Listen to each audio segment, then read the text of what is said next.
ఆంధ్రప్రదేశ్ రాష్ట్రంలో కూటమి ప్రభుత్వం అధికారంలోకి వచ్చినప్పటి నుండి తిరుమల తిరుపతి దేవస్థానంలో ఘోరాలు జరుగుతున్నాయని, నిలువరించడంలో టీటీడీ పాలక మండలి సభ్యులు, అధికారులు వైఫల్యం చెందారని టీటీడీ మాజీ పాలక మండలి అధ్యక్షుడు భూమన కరుణాకర్ రెడ్డి మండిపడ్డారు. తిరుమల లడ్డూకు సంబంధించిన ఆరోపణలు కావచ్చు, పరకామణి కేసుకు సంబంధించిన విషయం కావచ్చును, కొత్తగా శ్రీవారి శాలువలకు సంబంధించిన వ్యవహారం కావచ్చును, అది ఏదైనా కూడా ఒక ప్రణాళికాబద్ధంగా ఉద్దేశపూర్వకంగా మనం జగన్మోహన్ రెడ్డి గారి మీద దాడి చేస్తే హిందూ ధర్మాన్ని, తిరుమల క్షేత్రాన్ని ఒక ఆయుధంగా వాడుకొని తద్వారా రాజకీయ లబ్ధి పొందవచ్చును అనేటువంటి ఆలోచనలో ఉన్నారు.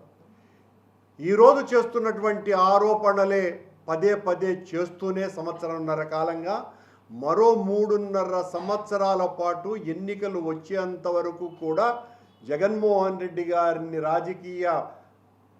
దెబ్బతీయటం కోసమని దీనిని పావుగా వాడుకునేటువంటి ప్రయత్నం నిరంతరాయంగా జరుగుతూనే ఉన్నది. ఏదైనా వాళ్ళ హయాంలో చేస్తున్నా వాళ్ళు చేస్తున్నటువంటి తప్పులని సవరించుకోవాల్సింది పోయి, సరిదిద్దుకోవాల్సింది పోయి,